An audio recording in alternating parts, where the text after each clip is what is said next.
साधारणपणे एप्रिल महिन्याच्या पुढे आपल्याला मिरचीला बाजारभाव हा टिकून राहतो. जे विक्रमी उत्पादन जे आपण म्हणतो 25-30 टन प्रति एकर जे शेतकरी उत्पादन घेत असतात, तर ते तुम्हाला साधारण जूनच्या वेळेस लागवड केली तर त्याला पण त्याला बाजारभाव मिळणार नाही. मग जूनची लागवड टाळून जर आपण इतर हंगामामध्ये लागवड केली तर आपल्याला बाजारभावाची शाश्वती. पण फार थंडी आणि फार उष्णता या कालावधीमध्ये तुम्हाला ज्या कीड रोगाच्या समस्या आहेत तर त्याची काळजी किंवा त्याच्याबद्दलची दक्षता ही घ्यावी लागेल. रात्रीचं तापमान खूप कमी असेल, म्हणजे अगदी 15-16 डिग्री 13 डिग्रीपर्यंत येत असेल, तर त्या परिस्थितीमध्ये आपल्याला मिरचीची फळधारणा कमी होते. तुमच्या उत्पादनाचं यश तुमच्या त्या रोपांवर असतं. बरोबर. शेतकरी म्हणतात गोजा झालाय किंवा कोकडा झालाय, खरं व्हायरस त्याला कारणीभूत नसून आपलं रोपाचं जो काही दर्जा आहे किंवा रोपाची मुळी ती त्याला कारणीभूत आहे. शक्य होईल तिथं तुम्ही चौकोनी कपाचा ट्रे वापरा, गोल कपाचा ट्रे शक्यतो मिरचीसाठी तरी टाळा. नर्सरीमध्ये रोप बनवायला दिल्यानंतर 25-30 दिवसाचं रोप तुम्ही स्वीकारू नका. रोपाचं वय 35 दिवस असलं पाहिजे आणि मग हार्डनिंग न झालेलं रोप जर तुम्ही स्वीकारलं आणि जर तुमची लागवड एप्रिल मेची असेल तर तुम्हाला उत्पादनामध्ये धोका हा 100% ठरलेला. मल्चिंग का असावं तर जी आपल्याला मिरचीमध्ये सगळ्यात काय म्हणतो ना हमखास येणारी समस्या आहे फुलकड्यांची किंवा थ्रिप्सची, तर त्या थ्रिप्सला अटकाव होण्यासाठी आपल्याला मल्चिंगचा फायदा करून घ्यायचा. एका रोपाला 50 मिलीच फक्त पाणी लागतं, त्याच्यापेक्षा जास्त लागत नाही. आता तुम्ही एक मुद्दा सांगितला की जो कप ठेवतात रोपांजवळ, तर ती सगळ्यात चुकीची पद्धत आहे असं मी मानतो. बाहेरून येणाऱ्या जे काही तापमान किंवा पाण्यापासून तुमच्या रोपाचं तुम्ही संरक्षण करताय, पण तुम्ही त्याला कप देऊन किंवा त्याला एक बाउंड्री देऊन रोपाच्या मुळीला एक तुम्ही सांगताय की याच्या बाहेर तुला जायचं. कोणताही वाण आपण उत्पादित करू, परंतु मार्केटमध्ये बाजारपेठेमध्ये ज्याला मागणी आहे तर त्या पैकीचा एकाचा विचार आपण केला तर ते जास्त संयुक्तिक राहील. सुरुवात जर आपली चांगली झाली तर आपल्याला उत्पादन किंवा शेवट आपला चांगला होणार आहे. त्याच्यामुळे सुरुवात चांगली करायची शेतकऱ्यांना. नमस्कार शेतकरी बंधूंनो, मी आपला ॲग्रोस्टार ॲग्रो डॉक्टर अतुल टेमगिरे. शेतकरी बंधूंनो, आपण आज एक महाराष्ट्रातील नव्हे तर भारतातील महत्त्वाच्या भाजीपाला पिकाविषयी माहिती घेणार आहोत. आज आपल्या सोबत आहेत डॉक्टर तेजस सर. नमस्कार. जे काही आपलं म्हणजे भगिनी आहेत त्या घरी जेवण जे बनवतात आणि त्यातील महत्त्वाचा जो भाग आहे आणि त्याच्याशिवाय आपली भाजी जी आहे ती कंप्लीट होऊ शकत नाही, ते म्हणजे मिरची. ह्या मिरची पिकाविषयी आज आपण तेजस सरांकडून माहिती घेणार आहोत. भाजीपाला पिका असू दे किंवा फळ पिका असू दे, आपण जे लागवड करतो किंवा त्याचं उत्पादन घेतो त्याच्यामध्ये रेटची जी तफावत आहे ती फार मोठ्या प्रमाणामध्ये येत असते. फ्लक्च्युएशन आपण म्हणतो, मार्केट रेटचं जे फ्लक्च्युएशन आहे ते भाजीपाला पीक असू दे किंवा फळ पीक असू दे याच्यामध्ये फार मोठ्या प्रमाणामध्ये येत असतं. परंतु मिरची हे असं एक पीक आहे त्याच्यामध्ये जे फ्लक्च्युएशन आहे हे फार कमी प्रमाणामध्ये असतं. खरी गोष्ट. म्हणजे शेतकरी वर्षभर मिरचीची लागवड करत असतात, पण त्यांना जो रेट आहे तो वर्षभर फार मोठ्या प्रमाणामध्ये रेटमध्ये तफावत येण्याचे चान्सेस जे आहेत ते फार कमी प्रमाणामध्ये असतात. त्याच्यामुळेच जो मिरची उत्पादक शेतकरी आहे त्याला मिरची उत्पादन केल्यानंतर त्याच्यामध्ये जो चांगल्या प्रकारचा जो नफा आहे तो शेतकरी कमवू शकतो. परंतु याच्यामध्ये येणाऱ्या ज्या वेगवेगळ्या समस्या आहेत, या समस्या जर तुम्ही आज आपल्या व्हिडिओच्या माध्यमातून शेतकऱ्यांना त्याचं सोल्युशन किंवा त्या समस्यांचं निराकरण जर करून दिलं तर निश्चितच आपला जो मिरची उत्पादक शेतकरी जो आहे तो अतिशय चांगल्या प्रकारचं उत्पादन जो आहे ते मिरची पिकातून घेऊ शकतो आणि त्याचा जो आर्थिक नफा आहे किंवा लाभ आहे तो आपल्या शेतकऱ्यांना निश्चितच मिळू शकतो. तुम्ही जे बोलले की शेतकऱ्याला तो जो काही मिरची उत्पन्नातून होणारा एक गॅरंटेड इन्कम म्हणतो तर ती राहते. त्याला कारण पण तसंच आहे की ज्यावेळेस तुम्ही मिरचीची तुलना इतर पिकांसोबत कराल, जे फळपीक मिरची सोबत टोमॅटोची केली तर आज मार्केटमध्ये प्रचंड मोठ्या प्रमाणात भाव पडले टोमॅटोचे. बरोबर. आणि एक काळ होता म्हणजे गेल्याच वर्षी का टोमॅटोचे 200-250 रुपये किलोचे भाव होते. मग ही जी तफावत होते तर ती मिरचीला फार कमी प्रमाणात लागू होते. वर्षभर एक कॉन्स्टंट भाव म्हणू शकतो आपण, तर तो मिरचीचा राहतो. हा एक त्यातला फायदा. दुसरी याला बाबाशी की इतर पिकाच्या तुलनेत, म्हणजे उदाहरण तुम्ही कलिंगडासोबत तुलना केली, फुलकोबी सोबत जर तुलना केली मिरचीची, तर तिथं काय होतं एकदाच आपल्याला तोडणी, एकदाच हार्वेस्टिंग. मग तुम्ही ज्यावेळेस तुमचं पीक पक्वतेच्या अवस्थेत असेल, बाजारामध्ये त्याला मागणी किंवा त्याला भाव असेल तर तुमचे पैसे बनतात. परंतु जर समजा ती तोडणी मिरचीची साधारणपणे शेतकरी 4 पासून 6 पासून 8 तोड्यापर्यंत तोडणीचं नियोजन करतात, तर त्यातल्या कोणत्या ना कोणत्या 2 तोडणीला जरी चांगला भाव सापडला तरी केलेला खर्च, टाकलेलं भांडवल आणि त्यातून आपल्याला जो काही अपेक्षित नफा आहे तर तो त्यात होऊ शकतो. म्हणजे भावाची जी सरासरी आहे ती मिळते. बरोबर. आणि आता टोमॅटो बरोबर मी का तुलना केली तर टोमॅटोचं ज्यावेळेस तोडणीला येईल त्यावेळेस ते फळ तुम्हाला झाडावून तोडावंच लागेल. तसं मिरचीचं फळ तुम्ही झाडावर 4-8 दिवस जरी ठेवलं तरी तरी काय त्याला अडचण त्याची क्वालिटीमध्ये फारशी काही बदल होणार नाही किंवा ते खराब व्हायची काही शक्यता नाही. मग टोमॅटोची तोडणी आपण साधारण आठवड्यातून 2 कधी गरज पडली तर 3 तोडण्या करतो. तसं मिरचीचं तुम्ही महिन्यातून 1 जरी तोडणी केली तरी पण तुमची मिरचीचं फळ काही खराब होणार नाही. झाडावर ते चांगलं राहील. मग अप्रत्यक्षपणे त्याचं स्टोरेज तुम्ही करू शकता. आणि आपण जर पाहिलं गुंटूर किंवा आंध्र च्या बाजूला, की तिथं मिरचीचं कोल्ड स्टोरेजमध्ये प्रॉपर साठवणूक केली जाते. म्हणजे ज्यावेळेस त्यांचा हंगाम असतो त्यावेळेस हंगामात काढलेली मिरची कोल्ड स्टोरेजला ठेवली जाते.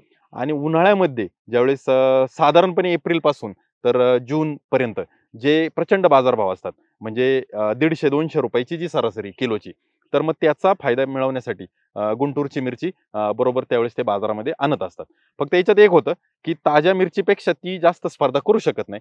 मग ताजी मिरची जर त्यावेळेस आपण बाजारात घेऊन आलो तर निश्चितच आपल्याला त्या गुंटूर मिरचीपेक्षा चांगला उत्पादन किंवा चांगलं नफा, चांगला बाजारभाव आपल्याला मिळू शकतो. निश्चितच ते सर म्हणजे अगदी सोप्या भाषेत शेतकऱ्यांना सांगितलं की आपण जे वर्षभर मिरची जे पीक घेतो आहे आणि त्याच्यातून जसं आपण म्हटलो की मिरचीचा रेटची जी सरासरी आहे हो. म्हणजे 4-5 पिकिंग जे आपण घेत असतो बरोबर. त्याच्यामधल्या 1-2 पिकिंगला जरी आपल्याला किंवा तोडणीला चांगला भाव जर मिळाला तर निश्चितच पूर्ण जे काही आपल्या मिरच्या उत्पादनाची जी सरासरी आहे ती त्याच्यामध्ये आपल्या शेतकऱ्याला मिळू शकते आणि चांगलं उत्पादन आपला शेतकरी निश्चितच घेऊ शकतो. तर ते सर आता मिरची हे पीक आता आपण म्हणतो की सर्व म्हणजे वर्षभरामध्ये आपण म्हणजे लावू शकतो. हो. तर त्याचं काही असं आहे की हा स्पेसिफिक हंगामामध्ये जर लावली तर आपल्या शेतकऱ्यांना त्याचं अधिकचं उत्पादन किंवा रेट आपण म्हणतो असं काही आहे का? जसं आता आपण चर्चा केली की साधारणपणे एप्रिल महिन्याच्या पुढे आपल्याला मिरचीला बाजारभाव हा टिकून राहतो.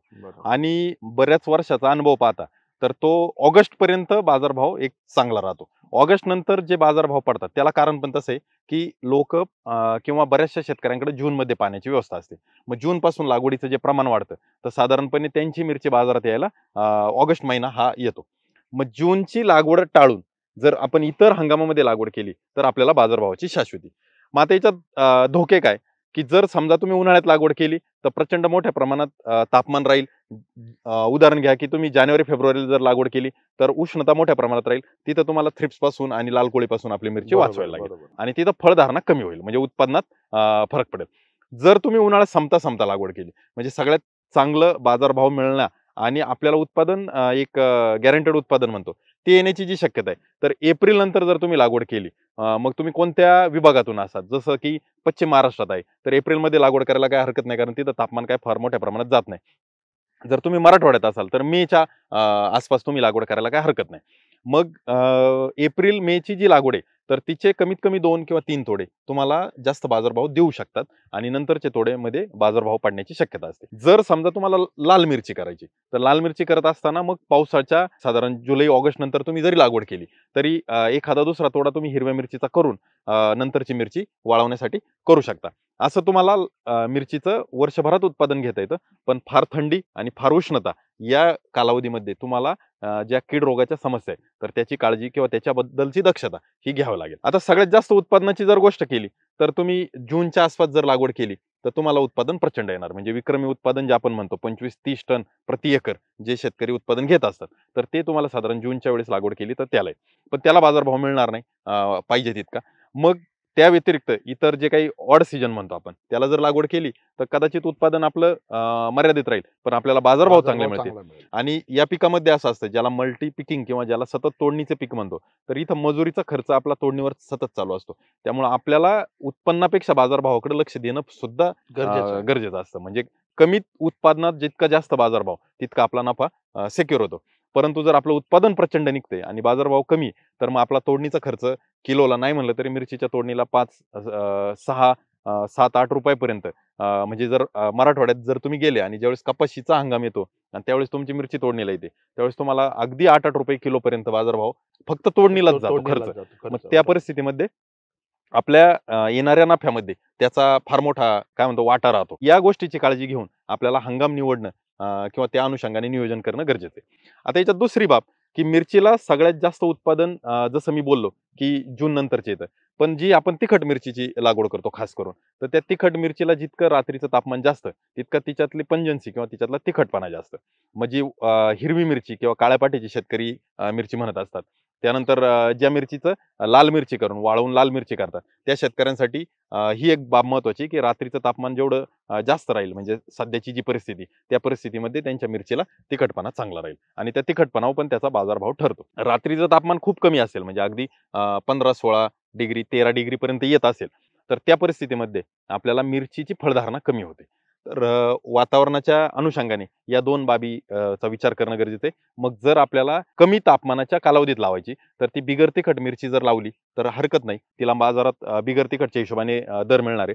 परंतु जर आपण तापमानाच्या वेळेस लागवड करत असू तर आपल्याला तिखट मिरची जर लावली तर आपल्याला जास्तीत जास्त तिखटपणा तिच्यात मिळवता येईल आणि त्या अनुषंगाने आपल्याला हिरवी मिरची, तिखट ताजी मिरची आणि वाळलेली मिरची अशा दोन्हींनाही आपल्याला बाजारभाव किंवा जे काय म्हणतो ना गुणवत्ता आहे तर ती आपल्याला राखता येईल. निश्चितच शेतकरी बंधूंनो, म्हणजे तेजस सरांनी अगदी सोप्या भाषेमध्ये मार्केट रेट आपल्याकडं कसा आहे आणि त्या पद्धतीने कुठला हंगाम आपल्याला निवडणं गरजेचं आहे ते देखील तेजस सरांनी सांगितलं. आणि वातावरणानुसार म्हणजे आपण सांगितलं फुलधारणा जे काय आहे सीझननुसार किंवा ज्या वातावरणानुसार हाय टेम्परेचर लो टेम्परेचर हे देखील लक्षात घेऊन शेतकरी बंधूंनी लागवड करणं गरजेचं आहे, जेणेकरून तुम्हाला अधिकचं आणि चांगलं उत्पादन जे आहे ते तुम्हाला मिरची पिकामध्ये घेता येईल. शेतकरी बंधूंनो, आपण आज मिरची पिकाविषयी चर्चा करतोय आणि ते उत्पादन घेत असताना बऱ्याचशा समस्या तुम्हाला येत असतील.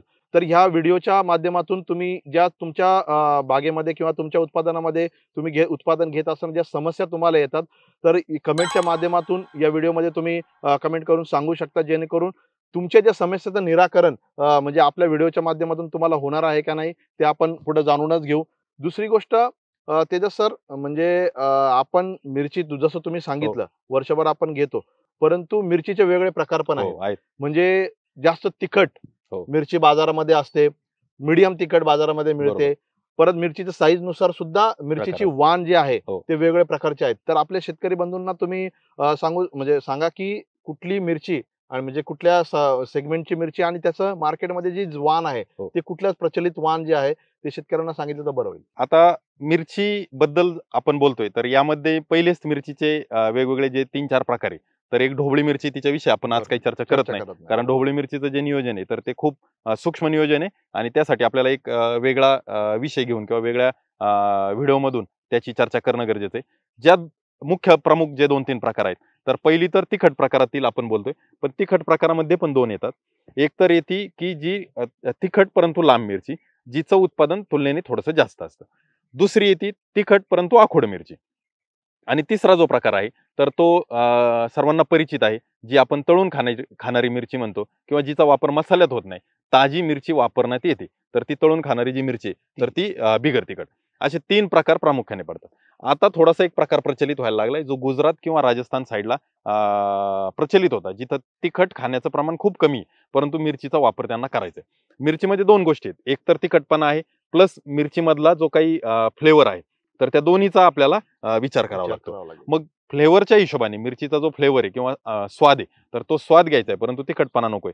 तर मग 830 किंवा 730 सारखे जे वाण नवीन बाजारामध्ये वाढलेत आणि ते पिकाडोर सेगमेंट म्हणतात, ज्याचं लोणचं बनतं, ज्याची भजी भजी बनते किंवा आपण बेसन सारखे पदार्थ बनवतो त्यामध्ये खूप कमी प्रमाणात तिखटपणा परंतु त्याचा आस्वाद यावा यासाठी ती वापरली जाते. काही गृहिणी त्याच्यामध्ये मसाला वगैरे भरून पण करू शकतात, मसाला मिरची वगैरे ते करू शकतात, अगदी मिरचीचे भजी पण करू शकतात. तर हा एक प्रकार झाला, तर तो नवीन प्रचलित होते. दुसरा जो खूप प्रचलित असलेला जो की बिगर तिखट मधला, मग त्याला सितारा सेगमेंट लोक म्हणायची. सितारा होती, सितारा गोल्ड होती, त्यानंतर ज्वेलरी सेगमेंट होती. ज्वेलरीची मिरची थोडीशी मोठी येते, उत्पादनाला खूप चांगली आहे आणि आपल्या पुण्यासारख्या परिसरामध्ये तिची लागवड खूप मोठ्या प्रमाणात होते आणि शेतकऱ्यांना उत्पादनही चांगलं मिळतं. मग ती बिगर तिखट प्रकारातली मिरची जी की आपण तळून खाण्यासाठी किंवा ताज्या भाजीसाठी वापरतो.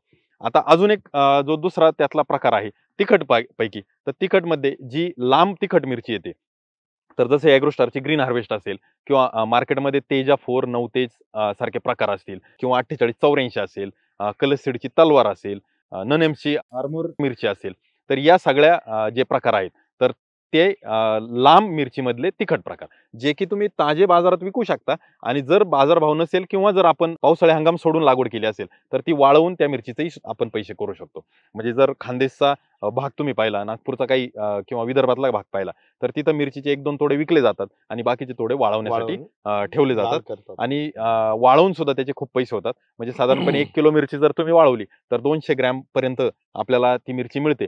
आणि मी ज्या आता जे वाण सांगितलंय तर याचं बी मोठं आहे, साल जाड असल्यामुळे त्याचं तुम्हाला वजन चांगलं मिळतं. आणि मग ते 1 किलोला 200 ग्रॅमच्या सरासरीला, म्हणजे एखादा टन मिरची वाळवली तर 200 किलो पर्यंत तुम्ही तिचं उत्पादन आणि मसाल्यासाठी त्या मिरचीचा बाजारभाव चांगला राहतो. आता तिसरा जो प्रकार आहे तर ती थोडीशी आखूड येते, परंतु तिचा तिखटपणा जास्त आहे. मग जर तुम्ही ईगल किंवा प्राईड जे वाण आहेत ते असतील किंवा लेझर हा वाण असेल, AK-47 असेल, तर इत्यादी जे वाण आहेत तर ते तुलनेने जरा आखूड आहेत, परंतु त्याचा तिखटपणा जास्त आहे. हो. मग अशा पद्धतीने जे 2-3 प्रकार आहेत तर त्यापैकी एका वाणाची आपण निवड करू शकतो. आपल्या वाणाची निवड करत असताना आपल्या बाजारपेठेमध्ये आपण कोणत्या बाजारपेठेत मिरची घेऊन जातोय. जर तुम्ही मराठवाडा, विदर्भ, खानदेशमध्ये असाल तर तुम्हाला बिगर तिखटला तिथं मागणी फारशी नाही. त्यामुळे तुम्हाला तिथं तिखट मिरचीचा विचार करावा लागेल. जर तुम्ही पश्चिम महाराष्ट्र किंवा मुंबई सारख्या मार्केटला जर मिरची पाठवण्याचा विचार करत असाल, पुणे सारख्या मार्केटला असाल, सुरत सारख्या मार्केटला असेल, तर त्या परिस्थितीमध्ये मग तुम्हाला जी काही मिडियम तिखट किंवा बिगर तिखट याचाही विचार तुम्ही करू शकता. आणि आपल्याकडं उगण्यासाठी किंवा आपण नियोजन करण्यासाठी आपण सगळं व्यवस्थापन करू, कोणताही वाण आपण उत्पादित करू, परंतु मार्केटमध्ये, बाजारपेठेमध्ये ज्याला मागणी आहे तर त्या पैकीचा एकाचा विचार आपण केला तर ते जास्त संयुक्तिक राहील आणि त्यातून आपण एक गॅरंटेड इन्कम किंवा जो नफा आहे तर तो मिळवू. निश्चितच तेजस सर, म्हणजे शेतकरी बंधूंनो, तेजस सरांनी तिखटाच्या प्रकारानुसार असेल किंवा त्याचा वापर, त्याच्या वापरानुसार किंवा आपल्याकडच्या परिसरामध्ये मार्केटनुसार आपल्याला कोणतं वाण निवडणं गरजेचं आहे ते तुम्हाला, म्हणजे आता शेतकऱ्यांना अगदी सोप्या भाषेमध्ये तेजस सरांनी सांगितलेलं आहे. परंतु मी तुम्हाला म्हणजे निवेदन करतो की तुम्ही कोणता वाण तुम्ही लावलेला आहे किंवा तुम्ही लावणार आहे ते कमेंटच्या माध्यमातून आम्हाला सांगा, जेणेकरून इन फ्युचर आम्ही त्याचं नियोजन तुम्हाला त्या पद्धतीने देऊ शकतो. तेजस सर, म्हणजे कसं आहे की आपण आता हंगाम असेल, वाण निवड असेल, याचा आपण चर्चा केली, परंतु मिरची पीक असेल किंवा कुठलंही भाजीपाला पीक असेल, याच्यामध्ये रोप निवड हा खूप महत्वाचा मुद्दा असतो. कारण की सुरुवात जर आपली चांगली झाली तर आपल्याला उत्पादन किंवा शेवट आपला चांगला होणार आहे.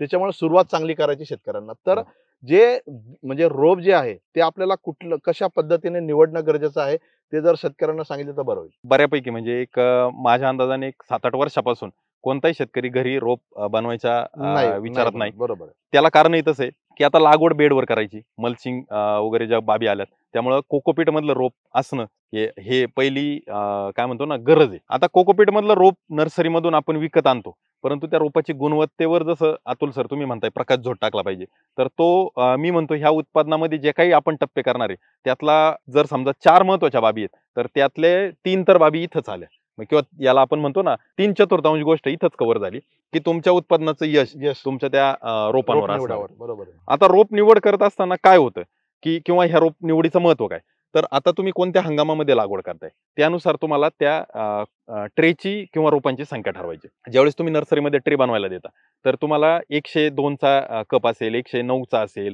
70चा कप असेल, 90चा कप असेल, वेगवेगळ्या कप मिळतात. आता पहिली गोष्ट काय करायची, जर तुम्ही उन्हाळी हंगामामध्ये म्हणजे साधारणपणे तुम्ही एप्रिल मे च्या दरम्यान जर लागवड करत असाल मिरचीची, तर ज्या ट्रेमध्ये कमी रोपं बसतात परंतु कोकोपीटचा जो कप आहे तो मोठा आहे, अशा ठिकाणी तुम्हाला ती रोपं बनवायची. जर शक्य झालं तर चहा पिण्यासाठी जो छोटा ग्लास असतो, तर म्हणजे ज्याला कटिंग चहाचा जो ग्लास म्हणतो तितका मोठा कप असेल तर तो तुम्हाला चांगला. कारण का, जितकं कोकोपीट जास्त तितकं तुम्ही मिरचीची ज्यावेळेस पुनर्लागवड कराल आणि वरून प्रचंड असं तापमान, साधारण 30-32-35 डिग्री पर्यंतचं तापमान ते झेलण्याची क्षमता, तर ती तुम्हाला ते रोप चांगलं राहील. आता जर तुम्ही हिवाळी किंवा पावसाळी हंगामात लागवड करत असाल तर तो 109चा किंवा जास्त रोपांचा जर ट्रे असेल तर काही हरकत राहणार नाही. कारण का, त्या परिस्थितीमध्ये तुम्हाला रोप थोडंसं कोमल असलं तरी ते चालून जाईल, ते सेट होऊन जातं वातावरणामध्ये, तिथं अडचण येत नाही. दुसरी बाब आता याच्यात काय की तो कोकोपीटचा ट्रे शक्यतो चौकोनी असावा. बऱ्यापैकी कोकोपीटचे जे कप आहेत किंवा ट्रेचे जे कप आहेत तर ते गोल पाहायला मिळतात, म्हणजे आपण जे कुल्फी म्हणतो तर त्या कुल्फीचा कप मिळतो, परंतु चौकोनी कोकोपीटचे ट्रे हे फार तुलनेने कमी मिळतात. तर आपण पहिला प्रयत्न असा करा की तो चौकोनी असावा. त्याला कारण असं, का मिरचीमध्ये जी समस्या येते, सगळे शेतकरी ज्याला व्हायरस म्हणून घाबरतात, तर त्याचे 4-5 प्रकार आपण नंतर या व्हिडिओतून तर बोलणारच आहोत. पण तो त्यातला पहिला प्रकार का मिरचीचे पानं वाट्यांसारखे होतात आणि मिरचीचं रोपच वाढत नाही. तर बरं. त्याला कारण काय, की मिरचीचा जे काही रोपाचा किंवा मिरचीच्या झाडाचा जो काही मुळांचे जे 2 प्रकार येतात झाडाला. एक सोटमूळ येतं, असतं, जे आधारमुळ असतं आणि एक असतं की तंतुमूळ. तंतुमूळ, जे की फिडर रूट असतं, म्हणजे जे अन्नद्रव्य उपलब्ध करून देतात. तर आपण जे ह्युमिक वापरतो किंवा आपण जे विविध उपचार करतो ते तंतुमूळ वाढण्यासाठी करतात. बरोबर. परंतु जे सोटमूळ असेल किंवा जे आधाराचं मूळ असेल, तर ते नैसर्गिक पद्धतीने डेव्हलप होत असतं. ते नैसर्गिक पद्धतीने डेव्हलप होण्यासाठी तो कोकोपीटचा ट्रे मधला जो कप आहे तो खूप जबाबदार असतो. जर कदाचित आपला जर तो गोल असेल कप, तर त्यामध्ये काय होतं, ते रोप टर्न होऊन गोल फिरण्याची शक्यता असते. आणि ज्यावेळेस ते रोपामधचं जे मुळे ती जर ट्रेमध्ये एकदा गोल फिरायला लागली किंवा त्या कपमध्ये गोल फिरायला लागली, तर पुनर्लागवड केल्यानंतर ती मुळं एकसारख्या पद्धतीने सर्वदूर पसरत नाही. आणि ती जर नाही पसरली, तर मग आपल्याला मिरचीचं रोप न वाढता त्याला शेतकरी म्हणतात गोजा झालाय किंवा कोकडा झालाय. खरं व्हायरस त्याला कारणीभूत नसून आपलं रोपाचं जो काही दर्जा आहे किंवा रोपाची मुळी ती त्याला कारणीभूत आहे. तर हा पहिला सगळ्यात महत्त्वाची गोष्ट. शक्य होईल तिथं तुम्ही चौकोनी कपाचा ट्रे वापरा. गोल कपाचा ट्रे शक्यतो मिरचीसाठी तरी टाळा. हा पहिला बाब. आता मी जे बोललो की ट्रे मधला कोकोपीटचा जो कप आहे तो मोठा असला पाहिजे. तो मोठा का असला पाहिजे? तर तुम्ही कोबी, फुलकोबीचं रोप निवडलं 20-22 दिवसात लावू शकता. टोमॅटोचं रोप निवडलं साधारण 25-30 दिवसात लावू शकता. पण मिरचीच्या रोपाला थोडासा जास्त कालावधी लागतो. मग मिरचीचं रोप ट्रेमध्ये साधारण 30-35 दिवसापासून तर अगदी 40 दिवसापर्यंत राहतं. त्या 40 दिवसामध्ये त्याची मुळी वाढण्यासाठी त्याला कोकोपीटमध्ये जागा मिळणं गरजेचं आहे. म्हणजे ज्याला आपण व्हॉल्यूम म्हणतो किंवा ज्याला स्पेस म्हणतो, तर ती जागा जर नाही मिळाली, तर ती मुळी परत एकदा गोल फिरायला चालू होते. आणि जर मुळी गोल फिरायला चालू झाली, तर तुम्ही ज्यावेळेस ती पुनर्लागवड करता आणि त्या मातीमध्ये ज्यावेळेस ते कोकोपीट सह मिरचीचं रोप ठेवता, त्यावेळेस त्या रोपाची मुळीची मानसिकताच नसते मातीत जायची. ती गोल, गोल, गोल, गोल फिरतच राहते आणि पूर्ण जिलेबीसारखी किंवा वेटोळ्या केल्यामुळे त्या मिरचीचा जो काही वाढ आहे, तर ती परतही आपल्याला मिळत नाही. मग हा एक धोका असतो. त्यासाठी आपल्याला काळजी घ्यायची, की आपल्याला तो कोकोपीटचा जो काही कप आहे किंवा ट्रेमधला जो कप आहे, तो जितका मोठा असेल तितकं चांगलं. आता तुम्ही नर्सरीमध्ये गेले, की तुम्हाला समजा 109चा कपचा ट्रे ₹1.20 रोप असेल आणि जर तुम्ही 70चा निवडला तुलनेने मोठा, तर ₹1.20 च्या ऐवजी ₹1.50 पडतील. म्हणजे एका रोपाला 20 पैसे तुमचे वाढतात. 1 एकरला तुम्ही साधारणपणे ₹6,000 जरी लावली, तरी तुमचे फक्त ₹200-300 वाढलेले असतील. याच्यापेक्षा जास्त पैसे वाढत नाही. परंतु एका रोपापासून, एका झाडापासून आपल्याला नाही म्हणलं तरी 2 ते 3 किलो उत्पादन येणार आहे. 2 ते 3 किलो म्हणजे ₹200-300 उत्पादन आहे आपलं. मग 20-30 पैशाकडे न पाहता आपल्याला त्या गोष्टीकडे लक्ष देणं गरजेचं आहे आणि म्हणून रोपाची निवड करताना ती बाब महत्त्वाची. मग हे बोललो आपण सगळं कोकोपीट किंवा त्या रोपाच्या काय म्हणतो ना, एकंदरीत त्या ट्रे संदर्भात. आता दुसरी बाब काय लागते, की नर्सरीमध्ये रोप बनवायला दिल्यानंतर 25-30 दिवसाचं रोप तुम्ही स्वीकारू नका. 35 दिवसाच्या सरासरीचं रोप, रोपाचं वय 35 दिवस असलं पाहिजे, पण खाली काय तर त्या कोकोपीटच्या कपाचं एक रोप उपटून पाहायचं ट्रेमधलं आणि त्यामध्ये 60% पर्यंत त्याची मुळी वाढलेली आहे आणि वरचा 40% ची जागा किंवा ती स्पेस आहे ती रिकामी पाहिजे. बरोबर. जर पूर्ण ट्रेमध्ये पूर्ण रोपांनी जर मुळी संपलेली असेल, तिची जागा संपलेली असेल, तर ते रोप तुमच्या कामाचं नाही. तुम्ही समजून घ्यायचं, की तुम्हाला ते रोप 30-35 दिवसाचं सांगितलंय, परंतु त्या रोपाचं वय तेवढं नाही. मग त्यासाठी आपल्याला तेही चेक करणं गरजेचं आहे. दुसरं काय, की रोपाचं जे काही शेंड आहे, तर तो चांगला आहे का? म्हणजे त्याला वेडेवाकडे किंवा त्याला काही थ्रिप्सनी वगैरे डॅमेज केलेलं आहे का? ते एकदा बघून घ्यायचं. आणि रोप आपलं हिरवं नसेल, काळोखी रोप आला नसेल, पिवळसर असेल, काही हरकत नाही. त्याच्या शायनिंगवर जाण्याचं काही कारण नाही. त्याचं जो काही म्हणतो ना आपण तंदुरुस्ती, ती आपल्याला कशात कळते? का त्याचं पान अगदी कपड्याला इस्त्री केल्यानंतर जसा कपडा चकाचक सरळ असतो, तसं त्याचं पान असलं पाहिजे. 5 ते 6 पानाचं रोप असलं पाहिजे. 30-35 दिवसाचं रोप आहे. कोकोपीटमध्ये तुम्ही चेक केलं मुळी किती टक्के झालेली आहे. त्यानंतर त्या रोपाला हार्डनिंग किती केली. म्हणजे आता नर्सरीमध्ये काय असतं, ज्यावेळेस बी लावतात, त्यावेळेस ते भट्टीमध्ये ठेवतात. त्याची उगवण क्षमता चांगली होण्यासाठी. मग तो साधारण 2-3 दिवसाचा कालावधी असतो. त्यानंतर एकदा का उगवण व्हायला लागली का ते शेडनेट खाली किंवा ज्याला आपण पॉलीहाऊस म्हणतो, त्या पॉलीहाऊस खाली त्या रोपाला वाढीसाठी ठेवलेलं असतं. आणि तिथं जो काही ग्लोबल वॉर्मिंगचा जो इफेक्ट असतो, त्यामुळे ते रोप चांगल्या पद्धतीने वाढत असतं. कीड रोगाचं व्यवस्थापन नर्सरीवाला खूप चांगलं करतो. कदाचित अन्नद्रव्याचं व्यवस्थापन चांगलं करतो. परंतु राहतं काय, की हार्डनिंग त्याच्याकडून राहू शकते. हार्डनिंग का राहते? तर एकदा नर्सरीवाल्याला हँडलिंग करायचंय कोकोपीटमध्ये किंवा भट्टी लावताना तो ट्रे. दुसऱ्यांदा हँडलिंग करायचं आहे, की प्रॉपर नर्सरी पसरवताना. आणि तिसऱ्यांदा हार्डनिंगसाठी बाहेर नेताना तीनदा हँडलिंग करायला त्याला परवडत नाही किंवा त्याच्याकडे जागा नसते किंवा मजुराची उपलब्धता नसते, तर ही समस्या येऊ शकते. आणि मग हार्डनिंग न झालेलं रोप जर तुम्ही स्वीकारलं आणि जर तुमची लागवड एप्रिल मेची असेल तर तुम्हाला उत्पादनामध्ये धोका हा 100% ठरलेला आहे. मग त्यासाठी जर तुम्ही पावसाळ्यामध्ये किंवा हिवाळ्यात लागवड करत असाल तर कदाचित हार्डनिंग नसेल तरी चालेल. परंतु तुम्ही जर उन्हाळ्यामध्ये लागवड करत असाल तर साधारण 35 दिवसाच्या रोपाला कमीत कमी 1 आठवडा म्हणजे 7 दिवस तरी हार्डनिंग असणं गरजेचं आहे. आता नर्सरीवाला हार्डनिंग पण का नाही करत, त्याला दुसरं एक कारण, हार्डनिंग मध्ये ज्यावेळेस रोप जातं तर शेतकऱ्याची अपेक्षा काय असते की माझं रोप असं हिरवगार लुसलुशीत आणि एकदम काय म्हणतो ना त्याला आकर्षक दिसलं पाहिजे, तजेलदार पाहिजे. तर ते तजेलदार हार्डनिंग मध्ये राहत नाही. हार्डनिंगचा अर्थच काय, हार्डनिंग हा शब्द आलाय म्हणजे तुम्ही एक प्रकारे त्याला तालमीत जसा पैलवान घडवतो तशी त्याला एक तुम्ही रिहर्सल दिलेली आणि तुमच्या शेतामध्ये गेल्यानंतर तुम्ही ओपन स्पेसला लागवड करणारे त्याच्यापेक्षा ते जर नर्सरीमध्ये 7 दिवस केलं तर एक प्रकारे तुम्ही त्याला वळण दिले. आता आपण घरात मूल जन्माला आल्यानंतर आपण पाहतो की ज्यावेळेस नवीन मूल जन्माला आलं तर त्याला दवाखान्यातून एकदा का घरी आणलं तर आपण त्याला लगेच ओसरीला घेत नाही. मग पहिलं ते त्याच्या खोलीमध्ये असतं, नंतर थोडं थोडं आपल्या घरातल्या हॉलमध्ये येतं, नंतर ओसरीवर येतं, नंतर खाली जमिनीवर खेळायला जातं. मग ही जी टप्पे आहेत तर त्याला का आपण लगेच आणत नाही, तर ते एक्सपोज न करणं किंवा त्याला त्याच्या काय म्हणतो ना उघड्यावर न आणणं हे टाळण्यासाठी म्हणून ती हार्डनिंग गरजेची.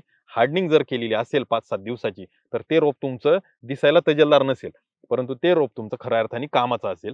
त्यासाठी आपल्याला या गोष्टीची काळजी घ्यायची. मग हे 2-3 जे टप्पे आहेत रोप निवड करत असताना ते आपल्याला केले पाहिजे. आता एक शेवटची बाब ज्याच्यावर आम्ही वारंवार फोकस टाकत असतो की कोकोपीट मध्ये किंवा त्या ट्रे मध्ये साधारण आपली 100ची जरी सरासरी धरली, 100 रोपं आपण घेतली, ₹1.5 एका रोपाला किंवा ₹2 एका रोपाला आपण मोजलेले जे पण काय असेल, वेगवेगळ्या विभागामध्ये वेगवेगळ्या वाहनानुसार त्याचे बाजारभाव बदलत असतील. तर ज्यावेळेस आपण त्याला मोजलेले असतील तर त्या पूर्ण ट्रेचा एकदा आपण निरीक्षण करायचं. आपल्याला ट्रे ₹6,000 एकरी लागतात, आपल्याला साधारण 50-60 ट्रे लागतात. 50-60 ट्रेचं आपण ऑब्झर्वेशन करायचं स्वतः मालकाने किंवा ज्याला मिरची लागवड करायची त्याने. काय ऑब्झर्वेशन करायचं की त्या ट्रेमध्ये 100 पैकी किती रोपं ट्रेच्या बाजूला भिंतीच्या साईडला गेलेली त्याचं ऑब्झर्वेशन करायचं. त्याची पाहणी करून जे भिंतीच्या बाजूला रोपं गेली तर ते रोप आपण काढून अक्षरशः आपल्या हाताने बाजूला टाकायचं.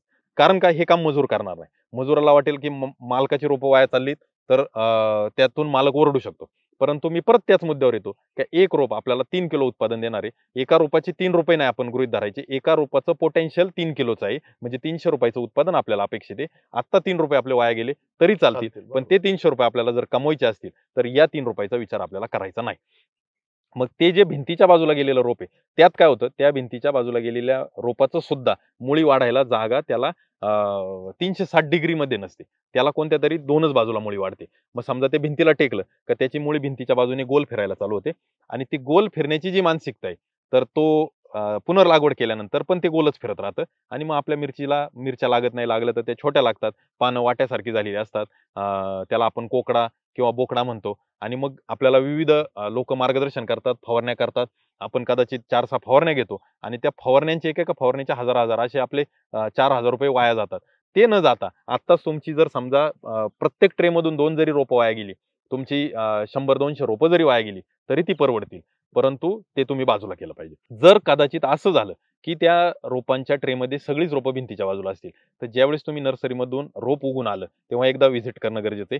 त्यानंतर ती रोपं वाढत असताना एकदा व्हिजिट करणं गरजेचं आहे आणि हार्डनिंगला रोपं गेल्यानंतर व्हिजिट करणं गरजेचं आहे. या 3 व्हिजिटमध्ये जर तुम्हाला पहिल्या व्हिजिटला जरी जाणवलं तरी तुम्ही नर्सरीवाल्याला सांगू शकता की ही रोपं सगळी एका बाजूला दिसत आहेत, तर या रोपांचं ट्रान्सप्लांटिंग म्हणजे नर्सरीतल्या नर्सरीत आपल्याला करून मिळतं. थोडेसे त्याच्यासाठी ₹10-20 खर्च करायला लागले तरी चालतील. ते ट्रान्सप्लांटिंग करून घ्या आणि ती सेंटरला कशी येतील यावर विचार करा. ती जेवढी सेंटरला राहतील तेवढा तुमचा फायदा राहील. कोकोपीट जितकं जास्त, कप जितका मोठा तितका तुमचा फायदा राहील. भांडवल टाकत असताना आपण जे काही टाकतोय त्याच्यात फक्त 5-10% वाढ होईल, तिथंच खर्चात वाढ होईल, परंतु त्याचं आपल्याला पुढे जाऊन जे इन्कम मिळणार आहे किंवा जे उत्पादन मिळणार आहे ते प्रचंड असेल. त्या अनुषंगाने आपल्याला ही रोपं निवड करत असताना खूप काळजी घेणं गरजेचं आहे आणि खास करून आपण मिरचीच्या बाबतीत आज जी चर्चा करतोय तर इथं रोपांची निवड यावर आपला पुढचा सगळं भवितव्य अवलंबून आहे त्या पिकाचं. तर त्या अनुषंगाने ह्या सगळ्या बाबी आपण जर शेतकऱ्यांनी विचारात घेतल्या तर नक्कीच आपल्या मिरची उत्पादनामध्ये आपल्याला जे काही फेल जाण्याचे धोके आहेत तर ते खूप कमी राहतील. शेतकरी बंधूंनो, म्हणजे आपण जे म्हणतो ना, तेजस सरांचा जो गाढा अनुभव आहे तो आपल्याला आता समजलाच असेल की जे रोप निवड आहे ती आपण कशा पद्धतीने करणं गरजेचं आहे. अतिशय म्हणजे सखोल माहिती तेजस सरांनी आपल्याला दिलेली आहे. म्हणजे आपण हंगामानुसार कुठल्या ट्रे निवडणं गरजेचं आहे, परत कुठल्या वयाचं रोप जे आहे ते आपल्याला लागवडीसाठी निवडणं गरजेचं आहे. अतिशय म्हणजे इत्थंभूत माहिती जे आहे ते सरांनी आपल्याला दिलेली आहे. आणि शेतकरी बंधूंनो, आपण ज्यावेळेला लागवड करतो त्यावेळेला देखील आपल्याला जो आता तेजस सरांनी सांगितला आहे तो अनुभव तुम्हाला देखील आला असेल. आणि हा जो तेजस सरांनी रोप निवडीचा जो विषय तुम्हाला सांगितला आहे तो कसा तुम्हाला वाटला, किंवा तुम्ही रोप निवड करताना अशी काळजी घेता का, हे कमेंटच्या माध्यमातून तुम्ही जरूर आम्हाला कळवा. दुसरं म्हणजे जसं तेजस सरांनी सांगितलं की ज्यावेळेला आपण रोप निवडी करताना ज्यावेळेला बी जे आहे नर्सरीमध्ये देतो त्यापासून आपल्याला 3 व्हिजिट करणं गरजेचं आहे. परंतु जे शेतकऱ्यांनी म्हणजे लागवड करायची आणि डायरेक्ट नर्सरीमध्ये म्हणजे रोप निवडीसाठी गेलेले आहेत त्यांनी देखील ह्या ज्या काही गोष्टी आहेत त्या ठिकाणी अनुभव घेऊन म्हणजे त्या ठिकाणी बघूनच आपल्याला रोप निवड करायची आहे. आणि दुसरा अनुभव जो आपल्याला येतो, आपण रोप आणल्यानंतर जे आपण लागवड करतो आणि त्याची वाढ होत नाही, त्याचं कारण जे आहे ते त्याच्या सरांनी आता आपल्याला सांगितले आहे की जी काही रोपाची जी काही मुळे आहे त्याची कॉइलिंग जर झाली असेल आणि ती जी मुळी आहे ती त्या कोकोपीटला गोल म्हणजे पसरलेली असेल आणि ते रोप आणि जास्त वयाचं रोप जर तुम्ही त्या ठिकाणी लागवड केली तर निश्चितच सुरुवात जी आहे तुमची ती खराब होणार आहे. त्यामुळं थोडे पैसे गेले तर चालतील, परंतु एखादा 2 ट्रे जास्त घेऊन या आणि चांगली रोपच तुम्ही त्या ठिकाणी लागवड करा. त्याचं सर आता म्हणजे तुम्ही सखोल माहिती याविषयी दिलेली आहे, परंतु आपण आता लागवड करताना समजा आता बेडवर वगैरे आपण लागवड करतो आणि लागवड करताना आपण मल्चिंग हा एक महत्वाचा मुद्दा आहे जो तुम्ही कलिंगड या व्हिडिओमध्ये अगदी सखोल जी माहिती जी आहे ती त्या ठिकाणी मल्चिंग विषयी तुम्ही दिलेली आहे. परंतु मिरची पिकामध्ये लागवड करताना त्याच्या व्यतिरिक्त काही बाबी अशा आहेत का जे आपल्याला त्या ठिकाणी काळजी घेणं गरजेचं आहे? नक्कीच मल्चिंगचा विषय जसा आपण कलिंगडमध्ये सविस्तर हाताळला, परंतु आता कलिंगड पीक हे जे आहे, तर ते जमिनीतून येणाऱ्या बुरशीजन्य समस्या कलिंगड पिकात जास्त आहे. तुलनेने मिरचीमध्ये तेवढ्या समस्या नाही. त्यामुळे मल्चिंगच्या बाबतीत किती जागरूक राहायचं, हे कलिंगडात जितकं इम्पॉर्टन्स आहे तितकं मिरचीत तेवढं नाही. तेवढं परंतु मल्चिंग असावं.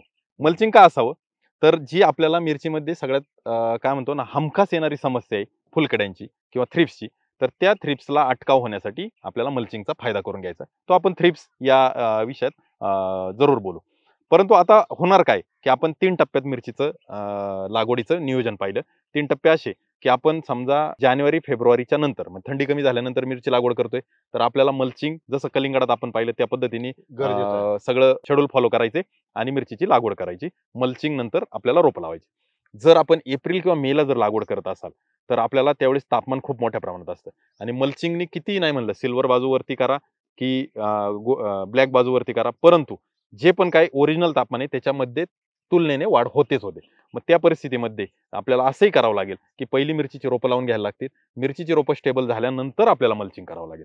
जर एप्रिल आणि मेची लागवड असेल तर मग मिरचीचं बेड वगैरे सगळं तयार करून घ्यायचं, त्याच्यावर मिरचीची रोपाची लागवड करायची आणि मिरचीला शेंडा फुटला किंवा नवीन पालवी फुटली, साधारणपणे पुनर्लागवड केल्यापासून 10व्या-12व्या दिवशी आपल्याला लक्षात येतं की नवीन पेरी यायला चालू झाली. ते नवीन पेरी यायला चालू झाले की त्यानंतर आपल्याला मल्चिंग टाकावं लागेल. मग कलिंगडाचं जे सूत्र आहे ते इथं लागू होणार नाही. ते थोडंसं वेगळ्या उद्देशाने फक्त फुलकड्यांपासून सांभाळायचं आहे आपल्याला आणि गवतापासून संरक्षण करायचे आणि पाण्याचं बाष्पीभवन टाळायचे. हे 3 उद्देश त्याच्यात साध्य होते. जर तुम्ही पावसाळ्यात लागवड करत असाल तर मग त्यावेळेस पण आधी मल्चिंग करून नंतर लागवड केली पाहिजे. अशा पद्धतीने आपल्याला मल्चिंगचं व्यवस्थापन करायचं. मग मल्चिंग केल्यानंतर किंवा मल्चिंग टाकल्यानंतर धोके काय, तर फक्त एकच काळजी घ्यायची की मल्चिंगचा जो काही होल आहे तर तो साधारण 2.5-3 इंचाचा गोल असला पाहिजे. 2.5-3 इंचाचा गोल किंवा बांगडीच्या आकाराचा असला पाहिजे आणि रोप आपल्याला त्याच्या सेंटरला ठेवलं पाहिजे. बऱ्याच वेळा असं होतं की मल्चिंग उन्हाने तापलं जातं, मल्चिंगचा पॉलिथिन पेपर, आणि मिरचीचं रोपाचं एखादं पान त्याच्यावर जर टच होत असेल किंवा त्याला चिकटत असेल तर ते पान जळतं किंवा त्या रोपाला थोडंसं काय म्हणतो ना आपण भाजल्यासारखं होतं. तर ती एक आपल्याला काळजी फक्त मल्चिंगमध्ये रोप लावताना घ्यायची. दुसरं असं, जर आधी मल्चिंग केलं असेल तर आपल्याला मोठ्या प्रमाणात त्याच्यात जी वाफ तयार होते ती बाहेर काढून घेतली पाहिजे. म्हणजे पाणी आपल्याला रोप लागवडीपूर्वी 24 तास आधी चांगलं पाणी, ज्याला आपण 4-6 तास बेड भिजेपर्यंत चांगला बेड भिजून घेतला पाहिजे. पण रोपं लावल्यानंतर आपण पाणी अगदी आटोक्यात द्यायचं. त्याचं कारण असं की ज्यावेळेस आपण ओल करून रोप लावलेलं असतं त्यानंतर कोकोपीटची जी काही जेवढा कोकोपीट आहे त्याच कक्षेमध्ये आपल्याला पाण्याची गरज असते. मग आपण काय करतो, पुनर्लागवड केली की पुनर्लागवड केल्यानंतर त्याच दिवशी पुनर्लागवड झाल्या पंपाने आळवणी किंवा डब्बीने पाणी टाकणं गरजेचं आहे. एका रोपाला 50 मिलीच फक्त पाणी लागतं, त्याच्यापेक्षा जास्त लागत नाही. असं जर आपण 2 किंवा 3 वेळा जर केलं तर त्या कोकोपीटच्या कक्षेत पाणी जायला मदत होते. पूर्ण बेड भिजण्याची गरज नाही आणि मग आपल्याला मुळी चांगली चालण्यात त्याचा फायदा होतो. आता जर तुम्ही ड्रिपनी पाणी चालू केलं पहिल्या दिवसापासून, तर त्या ड्रिप पासून आपलं रोप किती अंतरावर आहे आपल्याला माहित नाही. आपल्या 6000 रोपांच्या जवळ ड्रिप आहे का हे आपल्याला माहित नाही. मग आपल्याला विनाकारण तो बेड भिजत राहतो आणि विनाकारण बेड भिजत राहिला की कोकोपीट कोरडं आणि जमीन ओली. मग कोरड्या कोकोपीटकडून जमिनीमध्ये मुळी प्रवेशच करू शकत नाही. त्यासाठी आपल्याला कोकोपीट ओलं ठेवलं पाहिजे आणि जमीन पोकळ असणं गरजेचं आहे. म्हणून जमीन जास्त ओली न करता मुळाच्या कक्षेमध्ये म्हणजे आपण त्याला म्हणतो बुडात पाणी देणं. तर ते बुडात पाणी देणे ही योग्य पद्धत आहे. आता याचा दुसरा एक फायदा असा होतो की ज्यावेळेस तुम्ही कोकोपीटच्या बुडामध्ये पाणी देता त्यावेळेस त्या मुळीला पाण्याचा शोध घेण्यासाठी मुळीचा वाढ मोठ्या प्रमाणात होते आणि खास करून ते सोटमूळ किंवा आधार देणार मूळ, तर त्याची वाढ मोठ्या प्रमाणात होते. त्याचा फायदा असा होतो की रूट डेव्हलपमेंट चांगली होते. मग शेतकऱ्यांना जे समस्या येते की वाऱ्यामुळे झाड पडलं तर ती समस्या इथं टाळता येते आणि तो एक फायदा आपल्याला त्या पाणी देण्याच्या पद्धतीने होतो. म्हणजे आपल्याला ही पद्धत बदलली पाहिजे. ठिबकद्वारे पाणी आपल्याला सुरुवातीचा पूर्ण आठवडाभर नाही दिलं तरी चालेल. आपल्याकडे मजूर उपलब्ध असतील तर प्रयत्न करा की पूर्ण आठवड्यात रोजच्या रोज आपल्याला 50-50 मिली पाणी मुळाच्या बुडाजवळ देणं महत्वाचं आहे. आणि त्यातल्या 1-2 पाण्यामध्ये आपण काही ह्युमिक असेल, काही सूक्ष्म अन्नद्रव्य असतील किंवा काही वॉटर सोल्युबल असतील, काही कीटकनाशक बुरशीनाशक असतील त्याचाही वापर आपण करू शकतो. तर ही एक काळजी आपल्याला रोप लागवडीच्या वेळेला करायची. आता जसं कलिंगडात नियम सांगितला तोच नियम की तुम्ही उन्हाळ्यात लागवड करत असाल तर रात्रीच्या वेळी केली पाहिजे. म्हणजे आजपासून आपण ज्या दिवशी चर्चा करतोय तर या व्हिडिओ पासून पुढे अगदी पावसाळ्यापर्यंत तुम्ही संध्याकाळच्या वेळेला लागवड करणं संयुक्तिक राहील. म्हणजे रात्रभर ते रोप स्टेबल होईल आणि दुसऱ्या दिवशी ते सोबत फाईट करेल. पण जर तुम्ही ही लागवड थंडीच्या दिवसात करत असाल म्हणजे खास करून ऑगस्ट सप्टेंबर नंतर तर मग आपल्याला ती लागवड दिवसा करणं संयुक्तिक राहील की जेणेकरून दिवसभराचं कमी तापमानात ते रोप उभं राहील आणि रात्रीच्या अति जास्त थंडीमध्ये ते फाईट करेल. तर अशा पद्धतीने आपल्याला त्याचं लागवडीचं वेळापत्रक ठेवणं गरजेचं आहे. तर निश्चितच म्हणजे तेजस सरांनी आता आपल्याला मल्चिंग विषयी जसं आपण कलिंगड पिकामध्ये तेजस सरांनी कव्हर केलं होतं, परंतु मिरची पिकाविषयी काही काही मुद्दे लक्षात घेणं गरजेचं आहे ते आपल्याला आता या ठिकाणी सांगितलं आहे. परंतु तेजस सर म्हणजे मला पण आणि शेतकऱ्यांना पण असा प्रश्न पडला असेल की जो तुम्ही म्हटले की एप्रिल मे मध्ये आपल्याला पहिलं रोप लागवड करणं गरजेचं आहे आणि नंतर मल्चिंग करणं गरजेचं आहे. मग ते थोडक्यात सांगा की आपण कशा पद्धतीने करू शकतो. आणि दुसरं असं की त्याला पर्याय म्हणजे आता काही शेतकरी करतात की त्याला कागदाचे कप जे आहे ते पण लावतात जेणेकरून जी काही हीट आहे उष्णता आहे ते आपल्या कोवळ्या रोपांना लागू नये म्हणून. मग त्याविषयी काय आपल्याला सांगता येईल? त्याला पर्याय आहे. जर मग तुम्ही मल्चिंग करत असाल उन्हाळ्यामध्ये म्हणजे एप्रिल मे महिन्यात मल्चिंगवरच लागवड करत असाल, पहिलं मल्चिंग आणि रोपाची लागवड, मग आपल्याला क्रॉप कव्हर निवडायला लागेल. क्रॉप कव्हर जर निवडलं तर मग आपल्याला जी उष्णता आहे त्याच्यापासून आपल्या पिकाचं संरक्षण करता येईल. आणि तोच नियम की फुलं धारणा होईपर्यंत आपल्याला क्रॉप कव्हर ठेवायचे. क्रॉप कव्हर मधून आपण फवारण्यांचं प्रमाण कमी करतो. सिस्टेमिक कीटकनाशक, सिस्टेमिक बुरशीनाशक आपण देतो आणि काही मुळाद्वारे शक्य तेवढी कीटकनाशक, बुरशीनाशक आपण देण्याचा प्रयत्न करतो आणि आपलं पीक निरोगी ठेवतं. मग जर मल्चिंग तुम्ही एप्रिल मे महिन्यात करत असाल आणि जर क्रॉप कव्हरची निवड केली तर तुम्हाला निश्चितच त्याचा डबल फायदा होईल याची मला खात्री. जर समजा तुम्ही म्हणताय की रोप लागवड केल्यानंतर मल्चिंग कसं टाकायचं, तर त्याला जे मल्चिंग टाकायला जशी आपल्याला 5 माणसं लागतात, 2 माणसं मल्चिंगचा रोल फिरवायला आणि पाठीमागे 2 माणसं माती चढवायला. तर त्या पद्धतीने आपल्याला एक माणूस वाढेल की अंदाज करून रोपावर आपल्याला तिथं बरोबर गोल ब्लेडनी होल घ्यायचंय आणि आपलं रोप त्या मल्चिंग मधून रोप हाताला पकडून बाहेर काढून घ्यायचं आणि मग पुढे अंथरत जायचंय. तर त्याला थोडीशी तुलनेने जास्त मेहनत लागते.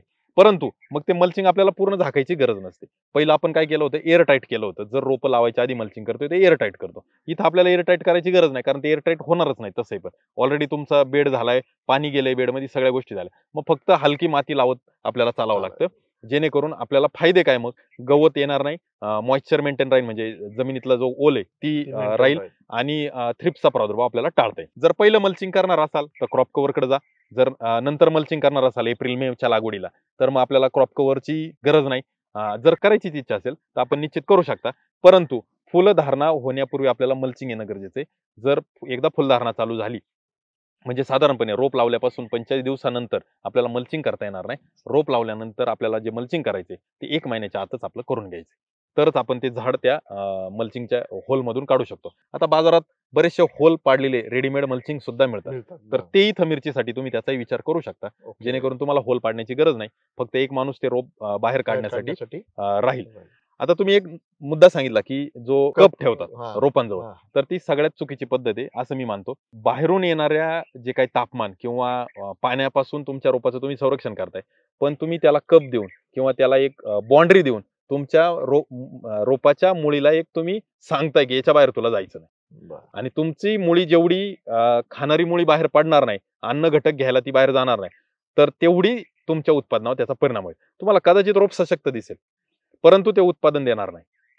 म्हणजे जे आपल्या मराठी भाषेत म्हणे, ऊस डोंगा परी रस नव्हे डोंगा, काय बोललं असे वरली रंगा, तर ती त्यातला तो प्रकार आहे की तुम्हाला ते रोप दिसतंय खूप सशक्त. कारण का, तर तुम्ही त्याला संरक्षण केलंय ना बाकीच्या जे काही उष्णता किंवा तापमान या त्या बाबीपासून. परंतु तेवढ्याशा कपामध्ये जेवढं अन्नद्रव्य मिळेल तेवढीच ती मुळी घेईल.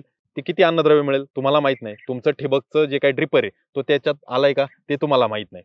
आणि बाहेरून येणारं अन्नद्रव्य मग ती जी खाली जी मुळी निघाली ती देईल, पण वरची मुळी मर्यादित झालेली असेल.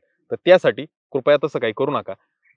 त्याला पर्याय काय, तर तुम्ही जे काही आपण पहिलं बेडमध्ये जे पाणी चांगल्या मोठ्या प्रमाणात सोडतो, बेडमधली सगळी तापमान काढून घेतो, तर तोच त्याला चांगला पर्याय. त्यानंतर तुम्ही जी लागवड करता, तर जर मल्चिंग टाकून नंतर मिरची लावली असेल, तर शेजारचं मिरचीचं कुठं पान त्या मल्चिंगला टेकतंय का ते बघा. तेवढ्या पुरतं मल्चिंग कट करा, टेकून देऊ नका. कदाचित असंही होतं की ड्रिपर किंवा ती ठिबकची नळीच त्या रोपाला चिकटलेली असते आणि तापमान मोठ्या प्रमाणात असतं. ज्यावेळेस तुम्ही त्याच्यात पाणी सोडता तोपर्यंत नळी गार असते. एकदा का पाणी बंद झालं की ती नळी उन्हाने गरम होते, मग त्यानंतरही ते रोपाला भाजवू शकते.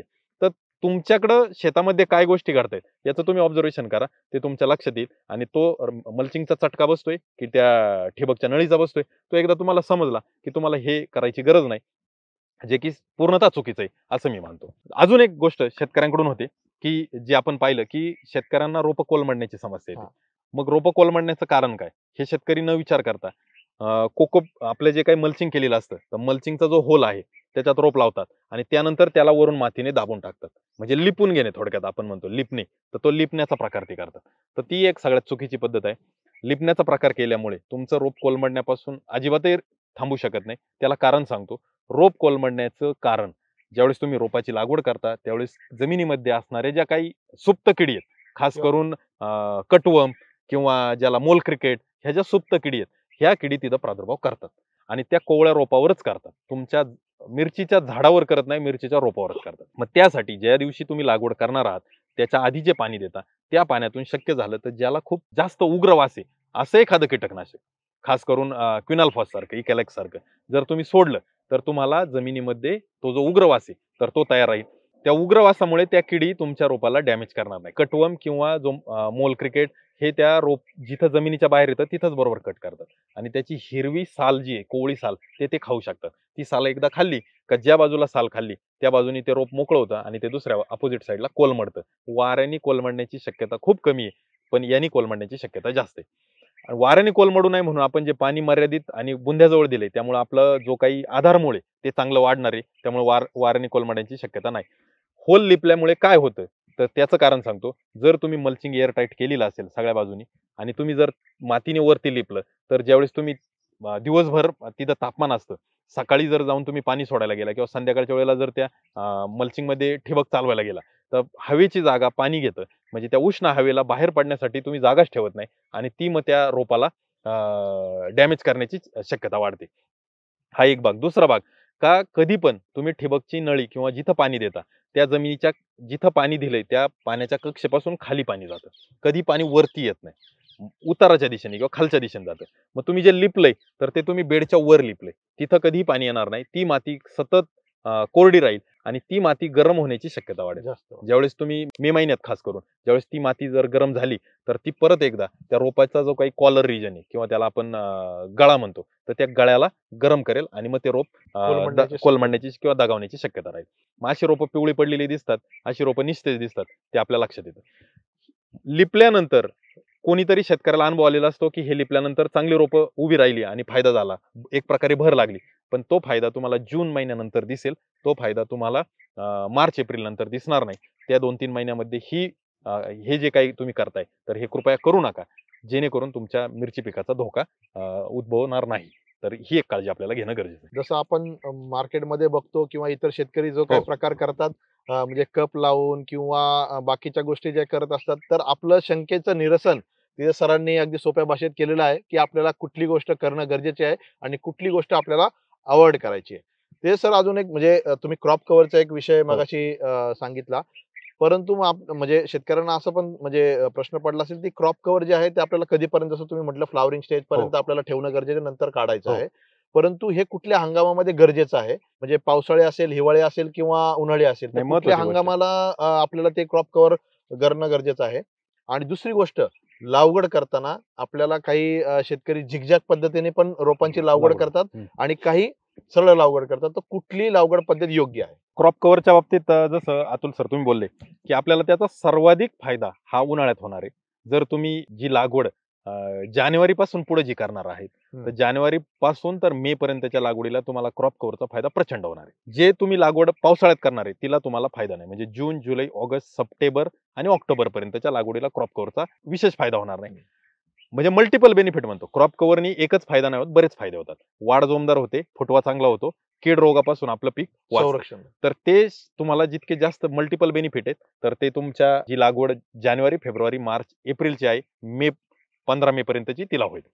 जी लागवड जून ते ऑगस्ट पर्यंतच्या लागवडीला फारसा फायदा होणार नाही. परत एकदा जी थंडीत लागवड आहे त्यावेळेस पण तुम्हाला फायदा होईल. कारण का, तर क्रॉप कव्हर मध्ये साधारण तापमान वाढण्यास सुद्धा मदत होते आणि ते वाढल्यामुळे वाढ एक जोमदार होते. तर तेवढे एक 3-4 महिने म्हणजे जून, जुलै, ऑगस्ट, सप्टेंबर, फार तर ऑक्टोबर पर्यंत क्रॉप कव्हर टाकू नका. इतर जे काही उर्वरित दिवस आहे तिथं तुम्ही क्रॉप कव्हरचा फायदा घ्या. आता आपला दुसरा प्रश्न होता लागवड कशा पद्धतीने करणं आणि सरळ लागवड. तर आम्ही वारंवार सांगत असतो, ज्यांनी पहिल्यांदा ड्रिप केले त्यांचं ड्रिप अपेक्षा आहे, जर ते ISI मार्कचं चांगल्या कंपनीचं ड्रिप असेल तर ते चांगलं डिस्चार्ज एकसारखं पाणी देत असेल तर तुम्ही झिगझॅग पद्धतीकडे जाऊ शकता. परंतु ज्यांनी ड्रिप आपलं जुनं ड्रिप वापरताय दुरुस्त करून किंवा गेल्या 2-3 पिकाचं ड्रिप असेल, तर त्या शेतकऱ्यांनी असं गृहीत धरा की आपलं ड्रिपची इफिकॅसी किंवा आपल्या ड्रिपचं जे काही कार्यक्षमता आहे तर ती 100% नाही, ती 60% व 70% कुठेतरी येऊन थांबलेली आहे, ती कमी झालेली. तर त्या परिस्थितीमध्ये तुम्ही सिंगल लाईन किंवा एकच रेषेत रोप लावा, तर तो तुमचा फायदा होईल. साधारणपणे आपण 2 ओळीतलं अंतर 4.5, 5, 6 फुटापर्यंत ठेवतो आणि 2 रोपातलं अंतर ड्रिप टू ड्रिप, तर ते शेतकरी खूप झिगझॅग केलं तर 1.25 फुटावर करतात आणि 1.5 फूट ठेवतात. तर ते 1.5 फूट एक ठीक अंतर आहे. 1.5 ते 2 फुटावर तुम्ही 2 रोपं लावा आणि जे ओळीतलं अंतर आहे तर ते 5 किंवा 6 फुटावर घ्या, तर ते संयुक्तिक राहील. झिगझॅग लागवड करून फारसा असा फायदा होतो असं काही नाही. झाडाचा विस्तार किंवा झाडाचा जो वाढ आहे तर ते होण्यासाठी साधारणपणे त्याला 1.5-2 फुटाचं गॅप असणं गरजेचं आहे. आणि तुम्ही मिरचीचे किती तोडे करणार आहे ते पण महत्वाचं आहे. उन्हाळ्यात जर लागवड असेल थोडं अंतर कमी केलं हरकत नाही मार्च एप्रिलच्या लागवडीला, पण तुम्ही जर मे नंतरची लागवड असेल तर तुम्हाला अंतर थोडं द्यावंच लागेल, कारण पुढे जाऊन पाऊस वाढेल त्यावेळेस झाडाचा विस्तारही तसा वाढलेला असेल. मग त्या परिस्थितीमध्ये तुम्हाला तो एक निर्णय तिथं घ्यावा लागेल. पण झिगझॅग पेक्षा सरळ लागवड ही सोपी जाईल असं मला वाटतं. आणि त्यात आपण जे मगाशी बोललो होतो की रेडीमेड मल्चिंग, ज्याला होल पडलेलं मल्चिंग बाजारात घ्यायचंय, तर ते तर तुम्हाला एका लाईन मध्ये असेल, एका लाईन साठी त्याचा वापर त्यावेळेस ते मल्चिंग तुम्हाला कोणते अवेलेबल होते याचा विचार करूनच आपल्याला पुढे ते लागवडीचा निर्णय घ्यावा लागेल. कदाचित आपण लागवड झिगझॅग केली, मल्चिंग तसं अवेलेबल नाही झालं तर ते थोडंसं आपल्याला काम करायला अवघड जाईल. निश्चितच म्हणजे क्रॉप कव्हर आपल्याला कधीपर्यंत वापरणं गरजेचं आहे, कुठल्या हंगामामध्ये वापरणं गरजेचं आहे ते सरांनी आपल्याला सांगितलं. आणि लागवड झिगझॅग पद्धत कधी करायची आणि सरळ पद्धतीमध्ये लागवड कधी करायची ते आपण ऐकलं. पण ते सर आता आपण समजा लागवड करण्यापूर्वी जे आपण बेड तयार करतो त्या बेड मध्ये आपल्याला कोणत्या कोणत्या गोष्टी भरणं गरजेचं आहे, जेणेकरून आपल्याला करायचं एकदा मल्चिंग आपण आथरणार आहे त्याच्यानंतर आपण बेड मध्ये कुठलीच गोष्ट भरणार नाही, आपण ड्रीपवर सर्व नियोजन करणार आहे, तर त्यापूर्वी आपण कुठल्या गोष्टी वापरणं गरजेचं आहे? अन्नद्रव्याचं जे व्यवस्थापन आहे तर ज्याला बेसल डोस म्हणतो आणि आपण वारंवार त्याच्यावर चर्चा करतो की मुळीच्या कक्षेच्या खाली जो राहतो तो बेसल डोस, तो पायाभूत खतांचा डोस आणि तोच खरा पिकाचा पाया. बरोबर. तर त्यासाठी आपल्याला बेड मध्ये खतं वापरणं गरजेचं आहे. मग त्यात काय वापरतात? समजा असं गृहीत धरा की तुमच्याकडे खूप कमी बजेट आहे किंवा तुम्हाला मिरचीमध्ये अनुभव जास्त नाही, तुम्हाला मिरची किती फायदा देते हे माहित नाही, तर तुम्हाला खूप कमी नियोजन करायचंय, तर त्या परिस्थितीमध्ये तुम्ही फक्त निंबोळी पेंड तरी त्याच्यात टाकली पाहिजे. म्हणजे तिला पर्याय नाही. निंबोळी पेंड आपली जर काळी जमीन असेल तर 100-120 किलो आणि जर थोडीशी मुरमाड किंवा मध्यम जमीन असेल तर 150-200 किलो पर्यंत निंबोळी पेंड टाकली पाहिजे. निमॅटोड किंवा सूत्रकृमीची समस्या येऊ नये म्हणून हा पहिला विषय. त्यानंतर अजून आपलं थोडं बजेट आहे, तर त्या बजेटमध्ये आपल्याला जे पायाभूत खत आहे नत्र कमी परंतु स्फुरद आणि पालाश हे चांगलं असलं पाहिजे. मग आपण म्युरेट ऑफ पोटॅश किंवा सल्फेट ऑफ पोटॅशची 1 बॅग, त्यानंतर सिंगल सुपर फॉस्फेट जर आपण समजा उदाहरण घ्या जून नंतर तर अगदी डिसेंबर जानेवारी पर्यंत, तर त्यावेळी सिंगल सुपर फॉस्फेट, आणि जानेवारी फेब्रुवारी नंतर लागवड करत असाल तर DAP सारखं खत जे आपल्याला तिथं वापरणं गरजेचं आहे. त्यानंतर कार्बोफ्युरॉन जे दाणेदार कीटकनाशक असतं, तर तेही 5 ते 7 किलो प्रति एकर आपल्या बेडमध्ये असणं गरजेचं आहे, जेणेकरून आपल्याला सूत्रकृमीची समस्या टाळता येते आणि थोड्याफार प्रमाणात थ्रिप्सवर त्याचा आपल्याला प्रतिबंधात्मक उपाय होतो. तर या 4-5 गोष्टीचा अंतर्भाव आपण आपल्या बेड भरत असताना केला पाहिजे. शेणखत किंवा सेंद्रिय खत हे आपल्या पिकाला देणं खूप गरजेचं आहे. आपल्याकडं त्याचा वापर आपण त्या बेडमध्ये या खतांसोबत केला पाहिजे. म्हणजे शेणखत असेल एखादा ट्रॉली, 1 किंवा 2 ट्रॉली जे काय असेल आपल्याकडे जेवढं शक्य तेवढं, तर ते. त्यानंतर निंबोळी पेंड 100, 150, 200 किलोपर्यंत. त्यानंतर सिंगल सुपर फॉस्फेट किंवा DAPच्या 2 बॅग, पोटॅशची 1 बॅग, त्यानंतर कार्बोफ्युरॉन किंवा कार्बोसल्फान जे काय वापरतोय ते, तर ते सगळं एकत्र करून आपण त्या बेडवर टाकलं पाहिजे. ते व्यवस्थित मिक्स करून घेतलं पाहिजे आणि चांगलं मिक्स झाल्यानंतरच मग त्याच्यावर ठिबक आणि मल्चिंगचं व्यवस्थापन आपण केलं पाहिजे. पायाभूत खतांचा वापर आपण जर केला तर त्याचा आपल्याला निश्चितच फायदा जास्त होतो. ठिबकद्वारे आपण अन्नद्रव्याचं व्यवस्थापन वेगळ्या पद्धतीने पाहूच, परंतु हे पायाभूत खतं आपल्या बेडमध्ये असणं हे आपल्याला खूप गरजेचं आहे. बरं. आणि त्या दरम्यान मला असं वाटतं ह्युमिकयुक्त खतांचा वापर जरी करू केला शकतो म्हणजे आपण. करू शकतो. सेंद्रिय खताला पर्याय जसं की ॲग्रोस्टार कडे संचार आहे, तर बरोबर. ते आपण 20 किलो प्रति एकर, ज्यामध्ये आपल्याला सेंद्रिय कर्ब वाढण्यासाठी किंवा आपल्या जमिनीतले सूक्ष्मजीवाणू आहे, त्यांची हालचाल वाढवण्यासाठी ते मदत करेल. दुसरं जे पांढऱ्या मुळीसाठी किंवा मुळी चांगल्या रीतीने विकसित होण्यासाठी आपल्याकडे जसं भूमिका आहे, तर बरोबर. ते आपण 4 ते 10 किलोपर्यंत ते भूमिकाचाही वापर आपण करू शकतो. त्यानंतर जर आपण पावसाळ्यात किंवा हिवाळ्यात लागवड करत असाल तर सल्फर असेल किंवा सेल्झिक असेल यासारखे अन्न घटक तेही त्यात समाविष्ट करणं हे आपल्याला फायदेशीर ठरतं. निश्चितच. म्हणजे आता बेड आपल्याला बेडमध्ये कोणकोणत्या प्रकारची खतं हो. म्हणजे मिरची पिकाला आवश्यक आहे त्याचं आपण एक हो. म्हणजे शेतकऱ्यांना मार्गदर्शन केलेलं आहे. परंतु ते सर म्हणजे आता जे काही मिरची उत्पादक शेतकरी आहेत हो. आणि सर्वांचा जिव्हाळ्याचा विषय किंवा सर्वांची एक मेन समस्या मिरची पिकामध्ये जी येत असते हो. ते आपल्या सर्वांना माहिती आहे की ते म्हणजे व्हायरस. हो. मग तो व्हायरस मिरची पिकाचं उत्पादनामध्ये सर्वात घातक गोष्ट मानली जाते. जेणेकरून जे काही मिरची उत्पादक शेतकऱ्यांचं जे उत्पादन आहे हो. या एका गोष्टीमुळं पूर्णपणे बरोबर. कमी होऊन जातं. आणि म्हणजे व्हायरसची जी काही लक्षणं आहे किंवा थ्रिप्स किंवा इतर रस शोषक किडींमुळे जी काही पानांवरची जी काही लक्षणं दिसतात, तर याच्यातले फरक शेतकऱ्यांना जाणून घ्यायचा म्हणजे मला असं वाटतं ते महत्वाचं आहे आणि त्याच्या उपाययोजना काय करणं गरजेचं आहे? जसं तुम्ही विषय काढला की मिरची पिकामध्ये म्हणजे काय म्हणतो ना, नाण्याच्या 2 बाजू, एक बाजू मिरची आहे तर दुसरी बाजू व्हायरस आहे. व्हायरस आहे. आणि व्हायरस बद्दल खूप सारे गैरसमज आहेत. नक्की व्हायरस काय आहे? तर ते खूप कमी लोकांना किंवा खूप कमी लोकांच्या निदर्शनास येतं. आणि खरोखर व्हायरस असेल तर आपल्याला नियोजन वेगळ्या पद्धतीने करता येतं. पण व्हायरस व्यतिरिक्त काही 2-3 ज्या समस्या आहेत त्याच्यावर आपल्याला प्रतिबंध किंवा व्यवस्थापन आपण आजही करू शकतो. पहिली जी गोष्ट आपण पाहिली होती की रूट कॉइलिंग, ज्याचा उल्लेख तुम्ही पण केला होता. रूट कॉइलिंग, मुळं फिरल्यानंतर वरची पानं वाट्यासारखे होतात आणि झाड असं कोमेजून जातं आणि असं जखडल्यासारखं दिसतं. तर तो प्रकार आपण त्याला निर्मूलन त्याचं करूच शकत नाही. ती रोपं आपण उपटून फेकून दिली तरी चालेल. त्या रोपांची आपल्या शेतामध्ये अडचण करून काही फायदा नाही. त्या रोपापासून आपल्याला 5-10 मिरच्याच मिळणार आहेत. तिथं कुठेही आपल्याला 500 ग्रॅम 1 किलोपर्यंतचं उत्पादन येणार नाही. तर तो संपला विषय. म्हणजे तो तिथं पहिला व्हायरस वाटतो, परंतु तो व्हायरस नसून आपल्या चुकीच्या रोपांमुळे किंवा रोपांमध्ये झालेल्या विकृतीमुळे आलेली ही एक समस्या आहे. आता दुसरं एक, ज्यावेळेस पावसाळ्यामध्ये खास करून लागवड असते किंवा आर्द्रता वाढली तर त्यावेळेस येणारा एक पिवळा कोळी, जो की डोळ्याने दिसत नाही, परंतु आपल्या मिरचीची जी काही पानं आहेत तर ती पेनाच्या रिफिल सारखी किंवा बुटाच्या नाडीसारखी अशी गोल होतात आणि लंबुळकी व्हायला चालू होतात. मग त्यावेळेसही शेतकरी घाबरतात, व्हायरस आहे. व्हायरस आला, आणि व्हायरस मग आला. व्हायरससाठी शेतकऱ्यांना माहिती आहे की व्हायरससाठी आपल्याला रस शोषक कीड व्यवस्थापन करायचे, तर त्या अनुषंगाने ते फवारण्या करतात. परंतु दुर्दैवाने त्यातलं एखादं कीटकनाशक कोळीनाशकाचं काम करत नसेल तर तो पिवळा कोळी आपल्या नियंत्रणात येणार नाही. तर मग तो पिवळा कोळी नियंत्रणात येण्यासाठी जसं की आपल्याकडे स्पिरोमेसिफेन किंवा सिकंदर सारखे कोळीनाशक आहे किंवा सल्फर सारखं जे की कोळीनाशक आहे, तर त्याचा अंतर्भाव आपल्याला आपल्या फवारणीमध्ये आणि खास करून जुलै-ऑगस्ट महिन्याच्या आसपास जी समस्या येते त्यात करणं गरजेचं आहे. मग आता हा दुसरी बाब, जी की व्हायरस नाही, आपल्या मिरचीचं उत्पादन आपण वाचवू शकतो, परंतु आपल्याला ती गोष्ट तिथं करणं गरजेचं आहे. तिसरी एक बाब येते की ज्यामध्ये थ्रिप्सचा प्रादुर्भाव होतो आणि तो कसा ओळखायचा? तर ज्या मिरचीच्या पिकावर पानांवर ज्या शिरा आहेत तर त्या समुद्राच्या लाटासारख्या वर खाली किंवा झिगझॅग झालेल्या, तर तो फुलकिड्यांची ती एक समस्या आहे. तर तिथं आपल्याला फुलकिडे टाळता येऊ शकतात किंवा नियंत्रणात आणता येऊ शकतात. फुलकिडे नियंत्रणात आणण्यासाठी आपण एक एकात्मक कीड व्यवस्थापनमध्ये आपण एक कार्बोफ्युरॉन किंवा कार्बोसल्फान सारखं जे काही कीटकनाशक आहे तर ते जमिनीत टाकलं होतं. बेड बनवताना आपण ते टाकलं होतं. दुसरं काय काम केलं होतं तर आपण मल्चिंगचा वापर केला. मल्चिंग यासाठी की फुलकिड्याचा जो जीवनक्रम आहे तर तो ते पूर्ण करत असताना त्याला वनस्पतीच्या पानावर सोबतच एकदा त्याचा जीवनक्रमात त्याला जमिनीतून परत एकदा वनस्पतीच्या पानावर हे जे त्याचं सर्कल आहे किंवा हे जे त्याचा प्रवास आहे तर तो कुठेतरी रोखायचा आपल्याला, तो थांबवायचा. त्यासाठी आपण मल्चिंग टाकलं होतं. मग तो एक आपल्याला बेनिफिट होऊ शकतो. परंतु ते मल्चिंग सायंटिफिक करणंही गरजेचं आहे तितकंच. मल्चिंगचा होल आपला 2-2.5 इंचाचा न राहता काही काहींचा मल्चिंगचा होल अगदी मोठा असतो. मग त्यावेळेस आपण म्हणतो की मल्चिंग करून पण थ्रिप्स कंट्रोलमध्ये नाही आला.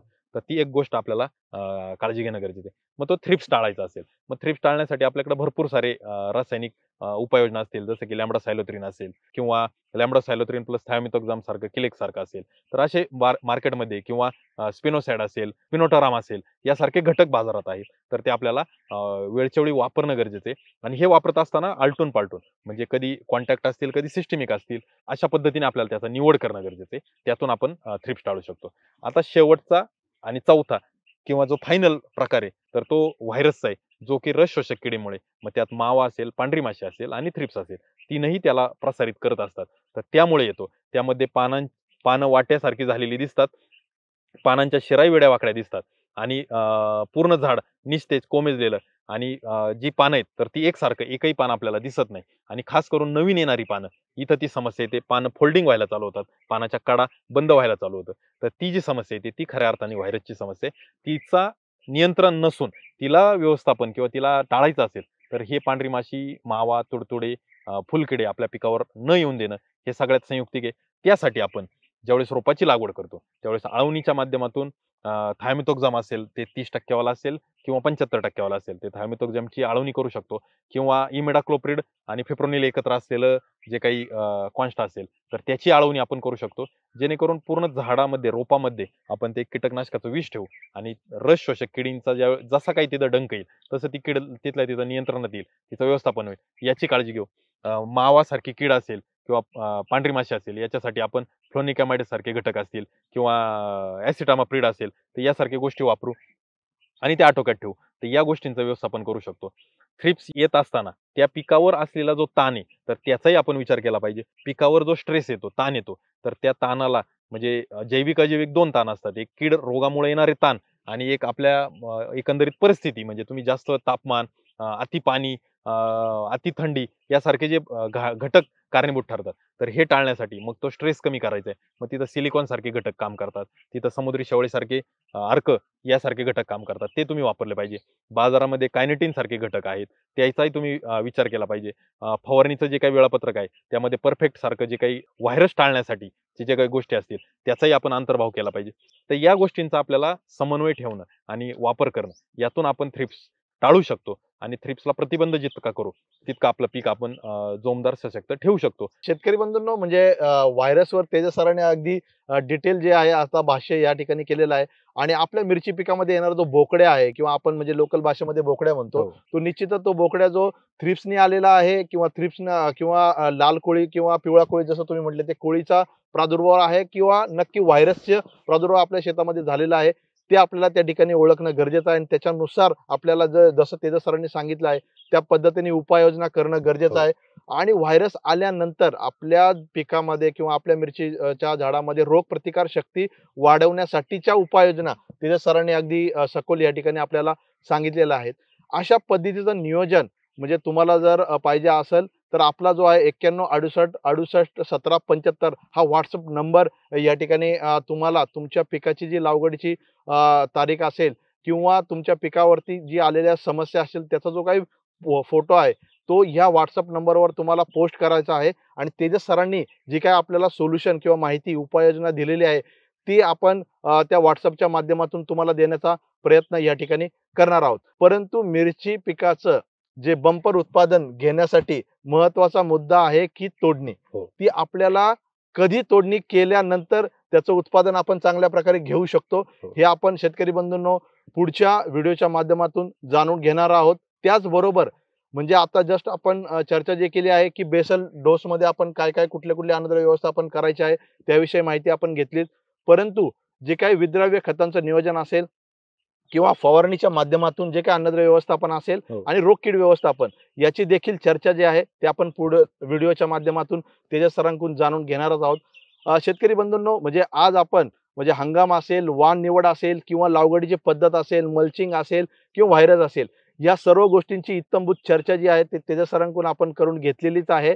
आणि त्याविषयीची माहिती जी आपण आता तुम्ही ऐकलेली आहे त्याच्याविषयीचा जो कमेंट आहे, तुम्ही निश्चित तुम्हाला ही माहिती कशी वाटली कमेंटच्या माध्यमातून आम्हाला कळवा. ही माहिती इतर शेतकऱ्यांना पाठवण्यासाठी जरूर हा व्हिडिओ शेअर करा. आणि जर तुम्ही चॅनल सबस्क्राईब नसेल केला तर जरूर चॅनल सबस्क्राईब करा, जेणेकरून अशा पद्धतीचे व्हिडिओ तुम्हाला वेळोवेळी मिळत जातील. तेजस सर, म्हणजे आता आपण जो पुढचा, जसं आपण शेतकऱ्यांना सांगितलं, पुढे जे आहे आपल्याला 2-3 गोष्टींची चर्चा करायची आहे. तोडणी जे बंपर उत्पादन आहे, रोग कीड व्यवस्थापन आहे, ते तेजस सरांकडून आपण पुढच्या व्हिडिओच्या माध्यमातून जाणून घेणार आहोत. धन्यवाद तेजस सर. धन्यवाद.